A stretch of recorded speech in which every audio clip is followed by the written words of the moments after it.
मुख्यमंत्री पदावरून महाविकास आघाडीमध्ये वाद होण्याची शक्यता, केंद्रीय काँग्रेसने हस्तक्षेप करत दिला नेत्यांना सबुरीचा सल्ला।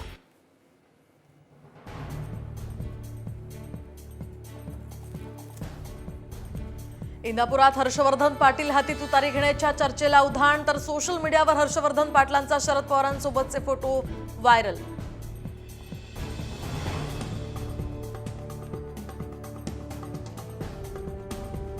आज श्री छत्रपती राजाराम सहकारी साखर कारखान्याची वार्षिक सर्वसाधारण सभा। या सभेमध्ये धनंजय महाडिक आणि सतेज पाटलांचे सभासद आमने सामने येण्याची शक्यता।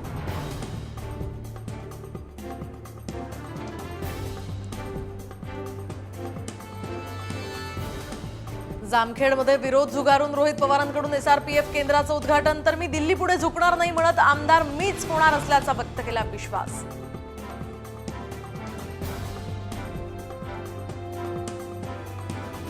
पुणे मेट्रोच्या उद्घाटनाला आता नवा मुहूर्त, रविवारी मोदी व्हिडिओ कॉन्फरन्सिंगच्या माध्यमातून दाखवणार हिरवा झेंडा।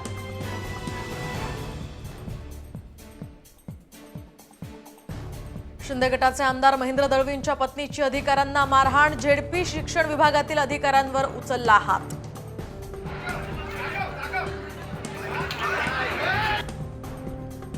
शिवसेना राष्ट्रवादीचं खुर्द बुद्रुक झालंय, माजी खासदार संभाजीराजे छत्रपती यांची दोन्ही पक्षांच्या फुटींवरून खोचक टीका।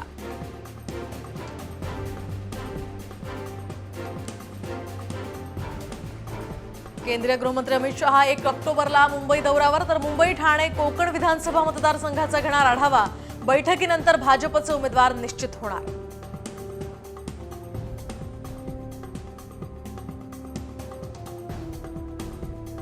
माजी मुख्यमंत्री अशोक चव्हाणांच्या भाऊराव साखर कारखान्यावर युवक काँग्रेसचा मोर्चा, उसाला प्रतिटन 3200 रुपये भाव देण्याची मागणी।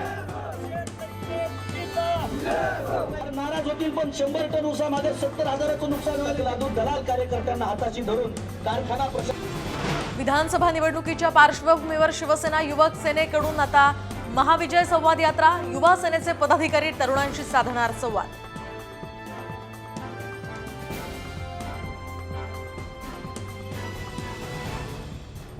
विधानसभा निवडणुकीच्या तोंडावर कल्याणपूर्वमध्ये ठाकरे गटातील अंतर्गत वाद चव्हाट्यावर, पदाधिकाऱ्यांमधील गटबाजी थांबवण्यासाठी विभाग प्रमुखांचं थेट उद्धव ठाकरेंना पत्र।